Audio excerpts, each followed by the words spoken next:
नाज़रीन, मैं हूं आपके साथ उस्मा एजाज खान। न्यूज़ कैफ़े में मैं और मेरी टीम कहेंगे आपको खुश आमदीद। जनाब कैसे हैं? ठीक ठाक हैं? खैरियत के साथ, मोहब्बत के साथ, प्यार के साथ आपके दिन का आगाज़ हो चुका होगा। हम भी अल्लाह ताला के बाबरकत नाम के साथ अपनी मंजिलों की तरफ रवा दवा होकर आपके पास पहुंचते हैं। आप बताएं, आपके घर में आज क्या तैयारियां की जा रही हैं? जुमे के दिन के हवाले से क्या खाना, क्या पकाना, या इबादत के हवाले से मैंने तो अपनी थोड़ी सी कुछ चीज़ें जो मुझे पढ़नी होती हैं वो कोशिश ये करती हूँ कि सुबह सुबह कर लूँ। और आज मैंने ट्राई किया कि मैं निकलने से पहले ही जो आयात होती हैं सब कुछ वो पढ़ लूँ। जो सुबह की दुआएं होती हैं, शाम की दुआएं होती हैं, लेकिन वो नॉर्मली होता है कि ऑफिस आना होता है तो बड़ी जल्दी मचती है, बड़े तेज़ तेज़ आप काम कर रहे होते हैं। लेकिन चूँकि आज थोड़ा सा मेरे पास टाइम भी था और तो मैंने कहा चलो तैयार होते होते ये सब भी करते रहें और ये इसको सुन भी लें और पढ़ भी लें। अल्लाह ताला के बाबरकत नाम के साथ हम सब निकलते हैं अपने अपने रिस्क के लिए। अल्लाह ताला हमारे रिस्क में फरावानी दे, बरकत दे और हम सब की सेहतों में बरकत और शिफा अता फरमाए। आमीन इलाही आमीन। जनाब आज के हवाले से अगर हम बात करें तो आज हम अपनी इस बहैसियत कौम या मिनहसल कौम आज हम कहाँ खड़े हुए हैं? क्या इसका इम्पैक्ट सिर्फ हमारी अपनी ज़ात के ऊपर आता है या फिर ये ओवरऑल जो आपका एम्बियंस होता है, मुल्क में जो कुछ हो रहा होता है उसका असर हम पे आता है? और क्या हम कभी इस धारे में खड़े हो सकेंगे कि हम ये जान सकें कि जी फ़लाना मुल्क कितना तरक्की कर रहा है या दूसरा मुल्क कितना तरक्की कर रहा है या पड़ोसी मुल्क कितना तरक्की कर रहा है या सुपर पावर्स कैसे हैं? तो क्या कभी हमारा ये ख्वाब भी पूरा हो सकता है कि हम भी कभी कुछ बन सकेंगे? यानी कि तरक्की पजीर मुल्क और तरक्की याफ्ता ममालिक में फ़र्क क्या होता है? बेसिकली हम किस धारे में खड़े हुए हैं? मुझे याद है जब हम बचपन में थे और हमने अपनी पढ़ाई करते थे तो हमें हमेशा ये बताया जाता था कि हम तरक्की पजीर ममालिक हैं। अब तरक्की पजीर ममालिक में से आते हैं। अब तरक्की पजीर मुल्क होता क्या है ये आज तक किसी को इसकी डेफिनेशन पता नहीं होगी, या आज हम आपको बताएंगे। तरक्की याफ्ता मुल्क होता क्या है ये लोगों को नहीं पता होगा। बस लोगों को ये पता है कि जी अमेरिका में ये सब कुछ होता है, लंदन में ये सब कुछ होता है, यानी यूके में ये सब कुछ होता है, और यूरोप में ये सब कुछ होता है, और फलानी जगह पे सब कुछ होता है, चाइना ये सब कुछ कर रहा है। तो ये ममालिक जो है ये अमीर ममालिक है, जापान, ये सारे सब चीज़ें, इनकी बेसिक्स और इनकी जो एथिक्स है ये किसी को नहीं पता कि ये किस तरह से और किस डायमेंशन में चलते हैं। इन्हें तरक्की याफ्ता मुल्क कहा क्यों जाता है, ये तरक्की याफ्ता ममालिक कहा क्यों जाता है, इसका पस मंज़र क्या है, ये लोगों को बिल्कुल भी नहीं पता। सिर्फ उन्हें ये पता है कि जी ये ठीक है और हम ऐसे कब बनेंगे, ये अमीर हैं और हम गरीब हैं। तो ये अमीर और गरीब और तरक्की याफ्ता और तरक्की पजीर का फ़र्क है क्या? बेसिकली इसी के ऊपर बात करनी है। लेकिन इसके साथ साथ ये कि अगर हम तनज़्ज़ुली का शिकार हो रहे हैं तो हम क्या तरक्की पजीर जिस मुल्क में हम शामिल होते थे क्या उससे भी नीचे आ चुके हैं? और हमें इससे सीढ़ियों ऊपर चढ़ने के लिए हमें क्या रास्ता इख्तियार करना पड़ेगा और फिर उसका इम्पैक्ट हम पे क्यों आ रहा है? हम ज़राई मुल्क होते हुए भी हम किसी भी तनज़्ज़ुली का शिकार हो क्यों रहा है? ज़राई मुल्क हमें ये जब हम बचपन में थे तो हमें पढ़ाया जाता था चूँकि हम ज़राई मुल्क है, हमारा ज़राई मुल्क है, तो हम तरक्की पजीर मुल्कों में से एक आते हैं। ये सारी कहानी, ये सारे जो इसके डिफरेंसेस हैं, इसी के ऊपर बात करेंगे। मेरे साथ बहुत ही मेरे नामी ग्रामी और बहुत एक ज़बरदस्त एनालिस्ट हैं जो तज्जिया करते हैं अपना, और बड़ी अच्छी मैं उनसे तालीम भी लेती हूँ और आप तक वो मुंतकिल भी करती हूँ। शेख मोहम्मद नदीम साहब, अस्सलाम वालेकुम सर, कैसे हैं? ठीक ठाक है? खैरियत से? ये जो मैंने जितनी भी बात का यादा किया है, सबसे पहले तो मैं वो डिफरेंस जानना चाहती हूँ कि तरक्की याफ्ता मुल्क होता क्या है, तरक्की पजीर मुल्क होता क्या है? देखिए, किसी भी मुल्क का तरक्की याफ्ता होना बेसिकली उसकी जो जीडीपी है उसकी रिफ्लेक्शन होता है। ठीक है। GDP basically gross domestic product को कहते हैं और वो हर कंट्री की अलग होती है। जी जी। फॉर एग्जांपल अगर आप पाकिस्तान की लें तो पाकिस्तान की जीडीपी अगर प्रेजेंट सिनेरियो में बात करें तो 347 US डॉलर बनती है। ठीक है। ठीक है, इन बिलियंस। ठीक है। जबकि अगर यूरोप की अगर आप बात करें खाली ओवरऑल मुख्तलिफ एवरेज कंट्रीज़ की, तो ये ही तकरीबन जो है मोर देन 300 ट्रिलियन डॉलर्स बनती। ठीक है। तो पाकिस्तान की जीडीपी में और उनकी जीडीपी में ऐसा ही फ़र्क है जैसे कोई 75% या 80% का फ़र्क होता है। So this is a huge difference जो पर कैपिटा है। और इन सादे लफ्ज़ों में अगर हम उसको कहें तो सादे लफ्ज़ों में हम ये कह सकते हैं कि जो इंडस्ट्रियलाइजेशन है, क्योंकि जीडीपी बेसिकली बताती है कि किस कंट्री ने कितनी चीज़ें प्रोड्यूस की, ठीक है, कितनी चीज़ें सेल की, जो टोटल ओवरऑल उसने जो बिज़नेस किया उसकी उसको एवरेज कॉस्ट क्या आई, ठीक है, ओवरऑल कंप्लीट कॉस्ट। तो इसमें सबसे नंबर 1 पे इंडस्ट्रियलाइजेशन आ जाती है कि अगर इंडस्ट्रियलाइजेशन है किसी कंट्री की और बहुत हाई लेवल की, तो उसकी जीडीपी बहुत हाई होगी। जैसे मैंने यूरोपियन कंट्रीज़ का बताया, यूनाइटेड स्टेट्स की है, जापान की है, साउथ कोरिया की है। इनकी अब आसान लफ्ज़ों में अगर हम बात करें तो इसका मतलब वही है कि इंडस्ट्रियलाइजेशन हो, हाई क्वालिटी लिविंग हो, हाई स्टैंडर्ड्स ऑफ लिविंग हो, यानी बहुत हाई स्टैंडर्ड्स के लिविंग है, बहुत खूबसूरत रोडें हैं, कम्युनिकेशन इंफ्रास्ट्रक्चर अच्छा है, तमाम सहूलतें मौजूद हैं। फिर सोशल इंफ्रास्ट्रक्चर आ जाता है उसके बाद, कि सोशल इंफ्रास्ट्रक्चर, समाजी इंफ्रास्ट्रक्चर अच्छा हो, यानी वो वेलफेयर स्टेट हो, वहाँ के लोगों के लिए तमाम किस्म के अलाउंसेस जो किसी मुसीबत के वक्त में हो सकते हैं वो उनकी कंट्री उनको मुहैया करती हो।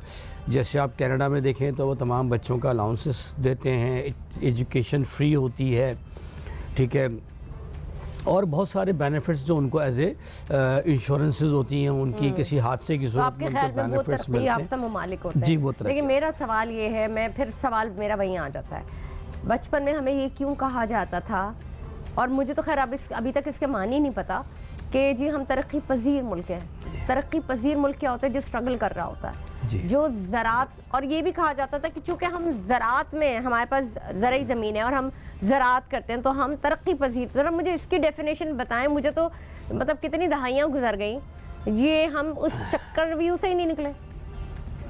देखिए, तरक्की पजीर से हमारे पाकिस्तान की अगर आप मिसाल लेती तो उससे मुराद ये है कि पाकिस्तान के अंदर इंडस्ट्रियलाइजेशन इस वक्त दुनिया के किसी भी बड़े या अच्छे कंट्री के लेवल की नहीं है, बहुत लो लेवल की है, बहुत कम प्रोडक्शन दे रही है।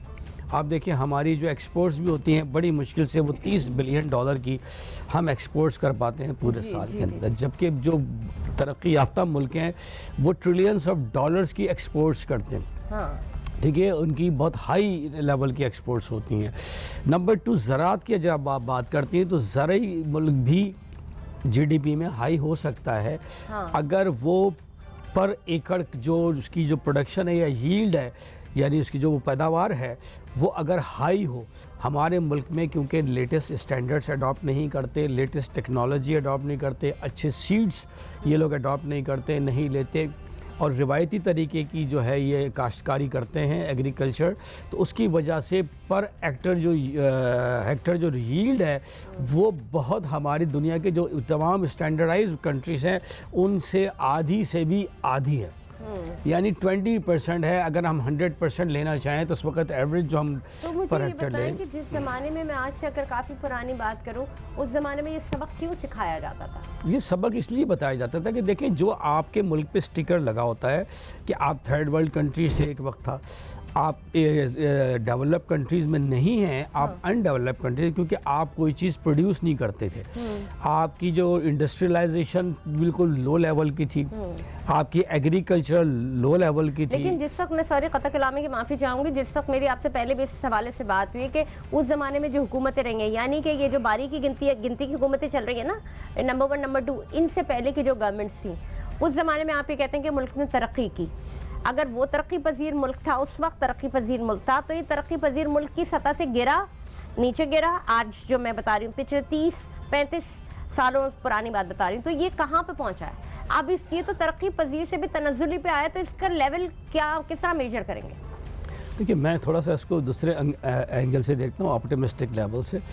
पहले के मुकाबले में अगर देखा जाए तो बहरहाल हमने तरक्की की है, प्राइवेट सेक्टर ने तरक्की की है। अच्छा। प्राइवेट सेक्टर ने अपने तौर के ऊपर इंडस्ट्रियलाइजेशन को बढ़ाया है, इंडस्ट्रीज़ बढ़ी हैं और हमारी मैन्युफैक्चरिंग जो सनत है, इंडस्ट्री है, वो काफ़ी बेहतर हुई है। मिसाल देता हूँ, जैसे आप ये सुपर एशिया वॉशिंग मशीन की एक बात करता हूँ। एक ज़माने में ये वॉशिंग मशीन उन्होंने शुरू की, आज वो पंखे बना रहे हैं, फ्रिज बना रहे हैं, ऑटोमेटिक डॉलर्स वाले थे, ये शुरू के अंदर इन्होंने शुरू किया एक छोटा सा कि जनाब ये आइस बॉक्स से स्टार्ट लिया और आज डीप फ्रीज़र और दुनिया की हर चीज़ डॉलर्स बना रहा है। तो ये प्रोडक्ट्स अच्छी तरह से बनती हैं, तो पाकिस्तान में पहले के मुकाबले में इम्प्रूवमेंट तो है।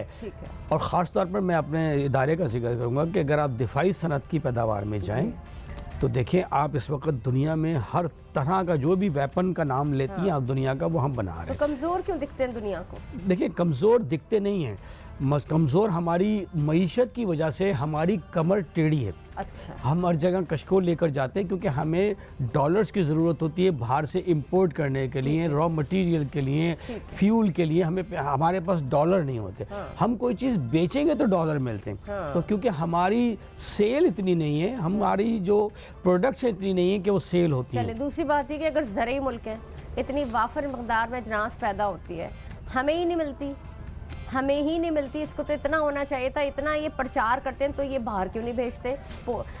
मुझे समझ में ये बात नहीं आती कि क्यों नहीं बाहर भेज के उससे ज़रा मुबादला कमाते। देखिए, उसकी वजह यही है कि जो एक तो हमारे यहाँ सबसे बड़ा मसला ये है कि इंफ्रास्ट्रक्चर डेवलप नहीं है। एक्सपोर्ट के लिए एक इंफ्रास्ट्रक्चर बिल्कुल खेत तक कम्युनिकेशन लेवल, रोड, ये सारी चीज़ें अवेलेबल होनी चाहिए।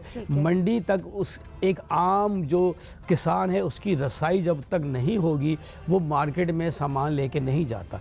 उससे वहीं पर ही खेत पर, फील्ड के ऊपर ही आड़ती उससे परचेज करता है और मंडी में ले जाता है। एक्सपोर्ट की बात कर रही हूं मैं, तो आप लोकल मार्केट एक्सपोर्ट इसीलिए नहीं होती ना। लोकल मार्केट में तो लोकल लोगों को देखिए, उस तरह से उतना नहीं एक्सपोर्ट इसी तरह से नहीं होती कि आम आदमी को उसका कोई फहम और इदराक नहीं है। पाकिस्तान के अंदर अब SIFC के बाद से आप कह लें कि थोड़ा सा ये बेहतरी आई है कि अब लोगों को एक्सपोर्ट्स का पता चल रहा है कि आप वन विंडो ऑपरेशन के थ्रू भी कर सकते हैं। एक आम किसान या आम जो आप देखें आड़ती है जो परचेज भी करता है, ठेकेदार, उसको भी नहीं पता कि मैं कैसे इन चीज़ों को एक्सपोर्ट कर सकता हूँ। देखिए, मैंने इंफ्रास्ट्रक्चर की बात की। जब कोई चीज़ एक्सपोर्ट होती है तो सबसे पहले आपको उसकी रेफ्रिजरेशन चाहिए होती है। इसी के ऊपर बात करेंगे क्योंकि ये काफ़ी आप अच्छी और टेक्निकल बात, आम इंसान को समझने के लिए कितना ज़रूरी है ये।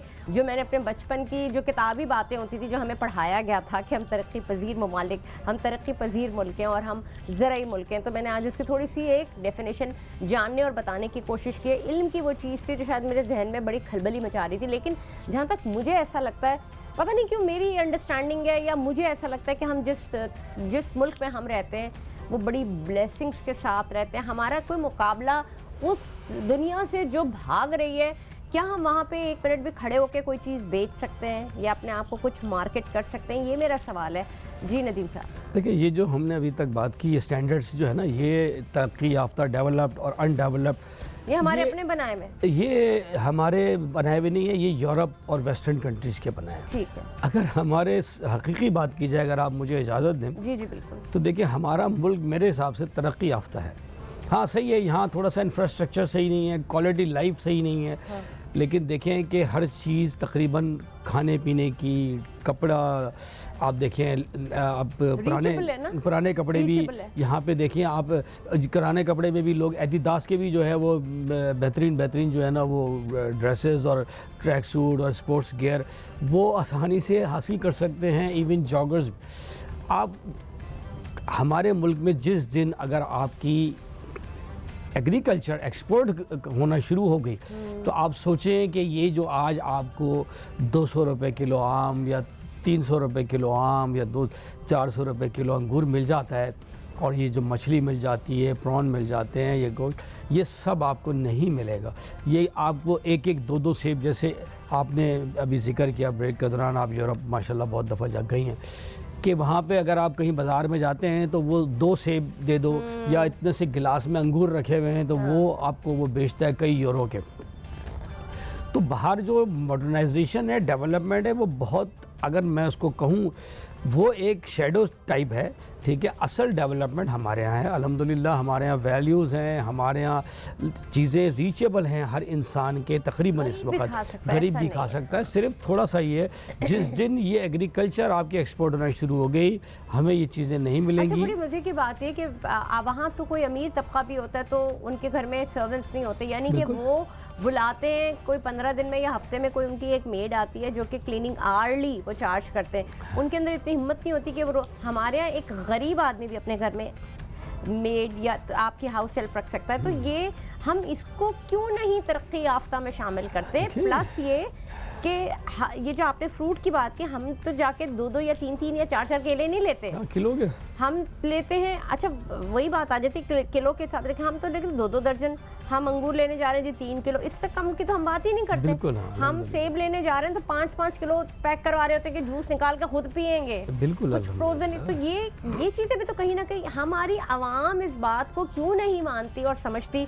कि हम इस मुल्क में रहते हुए कितने ऐशो आराम में हैं, और अगर बाहर जाके देखें तो आपको लग पता जाए महंगाई का। दूसरी बात है जितना कमर्शियलिज्म वहाँ है, यहाँ तो कुछ भी नहीं है। यहाँ अगर आपने कुछ, आप एक रेडी भी लगा लें जिसमें आपने वो सिट्रस की मशीन लगा ली, वो अपने घर से कम कम रोजाना के 5-7 हज़ार रुपये लेके जाएगा। बिल्कुल सही कहा आपने। देखिए यहाँ आप कोई भी बिजनेस खुद से कर सकते हैं, जाती तौर पे इंडिविजुअल भी हाँ इंडिविजुअल भी कर सकते हैं। छोटा मोटा है तो लोग तंग करते हैं पुलिस वगैरह, लेकिन वो उनको भी पता है कि ये हालात कैसे हैं, वो छोड़ देते हैं। पूरे शहर के अंदर आप काम कर सकते हैं अल्हम्दुलिल्लाह। और आपने जैसे कहा कि घरों में मेड हैं, छोटे छोटे घरों के अंदर लोगों ने अपने साथ रखे होते हैं बुला के, ठीक है, काम के ऊपर। तो अल्हम्दुलिल्लाह हम इन चीज़ों का अल्लाह का शुक्र अदा नहीं करते। अगर हम देखें तो हमारे मुल्क इस वक्त तरक्की याफ्ता है, हमारी फ़ौज इस वक्त दुनिया के 9वें नंबर पे खड़ी है, तो बॉर्डर सिक्योर है। आप मुल्क में आराम से रहते हैं, मुल्क में एक पुलिस का सिस्टम है, मुल्क के अंदर एक कम्युनिकेशन का सिस्टम है, रोडें हैं, गाड़ियाँ हैं, बसें हैं,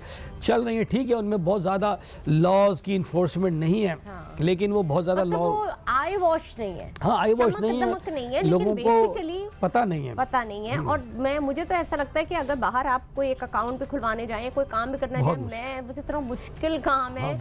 हमारे मुल्क में आप चाहे कुछ भी कहें, किसी से प्यार से आपने 2 घड़ी बात करी, वो आपका काम कर देता है। मैं इसके लिए एक वर्ड यूज करता हूँ, भाईपंदी। हाँ। तो मेरे दोस्त यार आते हैं बाहर से, मैं भी कई दफ़ा गया हूँ, तो वो मुझे बताते हैं कि यार ये यहाँ तो देखिए वो पुलिस वाला कुछ कहता नहीं है। मैंने कहा यार यहाँ की पुलिस भाईपंदी वाली है। वहाँ की पुलिस जो है 80 साल की औरत को भी आप अगर वो देखें, क्लिप पे आया हुआ, उसको भी टीजर गन से वो हिट करता है। तो बाहर पुलिस बदमाश है, हमारे मुल्क में पुलिस ठीक है, थोड़ा बहुत है, उनकी सैलरीज बहुत कम है जिसकी वजह से वो करते हैं, लेकिन आपको फैसिलिटेट कर देते हैं। मैं आपको थोड़ा सा एक बता रही हूँ, मैं अपने नाज़रीन को भी बताना चाहती हूँ। काफ़ी दिन से सोचती थी लेकिन जहन में नहीं रहता था कि हमारी पुलिस में वाकई उनको भी सलाम पेश करती हूँ। मैंने तो जब उन्हें पुकारा है, उन्होंने मेरे लिए 100% करके दिया है। मैं वैसे ही आपको बता रही थी कि मेरे घर में कलर का एक वो हो रहा था, आपको भी शायद मैंने बताया था कुछ टाइम पहले कलर, और अभी कोई 4-5 महीने पहले। तो वो जो ठेका दिया गया वो काफ़ी मोटी अमाउंट का ठेका था, वो उसने किया काम। 4 महीने बाद अभी जो बारिश हुई, वो वेदर शील्ड पेंट था, वो उतरा। अब मैं उस आदमी को मुस्तकिल ढूंढ रही थी, 10-12-15 दिन से कॉलिंग कर रही थी, क्योंकि वो तो अंडर वारंटी होता है, 10 ईयर्स की वारंटी है। मेरे हाथ नहीं आ रहा था, मैं काफ़ी 15-20 दिनों के नहीं हाथ आ रहा था। जब नहीं आया, वो मेरा फ़ोन देख के उठाए ना, मैं सीधी चली गई थाने। मैंने वो सारी अपनी जो रसीदें थी, वो सारे जो पेमेंट्स की थी, वो उनको दिखा दी कि 4 महीने में ही हुआ। आप यकीन करें, वो उनको वहाँ से उठा के लेके आई, हो रहा है काम करने, कोई मसला ही नहीं हुआ। देखिए अल्हम्दुलिल्लाह यहाँ पर वैल्यूज़ हैं, हाँ। लोगों में एहसास है। देखिए बाहर लोग रोबोट्स हैं, एहसास नहीं है उन्हें, किसी दूसरे शख्स का एहसास नहीं है, हर बंदा एक मशीन बना हुआ है। गुर्बत वहाँ मेरे हिसाब से यहाँ से ज़्यादा है। अब यहाँ के गुर्बत का स्टैंडर्ड कुछ है, वहाँ की गुर्बत का स्टैंडर्ड कुछ है, लेकिन उस स्टैंडर्ड में ये हाल है। मेरे ख्याल में यहाँ की गुर्बत में भी इंसान अच्छा खा रहा है। बिल्कुल, वहाँ गुर्बत में खाना नहीं खा सकता। वहाँ गुर्बत में आप कितने क्लिप्स उठा के देख लें जो वीडियो पे आए होते हैं, उसमें आप देखेंगे कि बच्चा किसी को बाहर से पकड़ के लाता है और उसको आधा बर्गर जो खाया बच जाता है उसको दे रहा होता है, और वो खुश हो रहा होता है, और वो क्लिप बनाई होती है कि जी बड़ा उसने एहसान किया। यहाँ अल्हम्दुलिल्लाह हर गरीब बंदा खाना खा के सोता है, बहुत कम होगा। तो चैरिटी बहुत ज़्यादा है, डोनेशंस बहुत ज़्यादा है, हाँ। लोगों में एहसास है, रोबोट्स नहीं है। वहाँ की पुलिस बिल्कुल रोबोट है।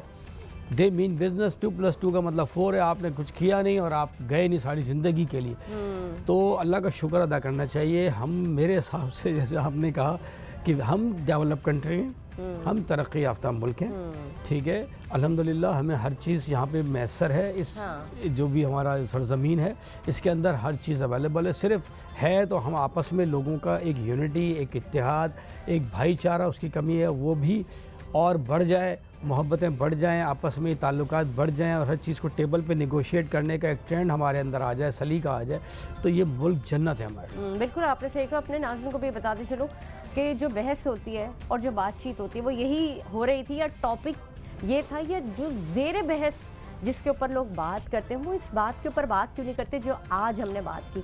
हम कहाँ खड़े हैं, हम बहुत बेहतरीन जगह पे खड़े हैं और हम बहुत बेहतर तरीके से आप मईशत की तरक्की, मईशत में क्या होना चाहिए, मैं फ़र्द वाहिद के हवाले से बात कर रही हूँ। यहाँ फ़र्द वाहिद स्टेबल है, यहाँ हर बंदा, मैं बिल्कुल भी गलत उसके ऊपर गलत बयानी भी नहीं करी और मेरे साथ जो मेरे एनालिस्ट हैं वो भी इस बात को प्रमोट करेंगे कि हम जिस मुल्क में रहते हैं यहाँ पे हमारे लिए मसाइल, यहाँ हम बहुत सारी चीज़ें और बहुत सारे काम बासानी कर सकते हैं।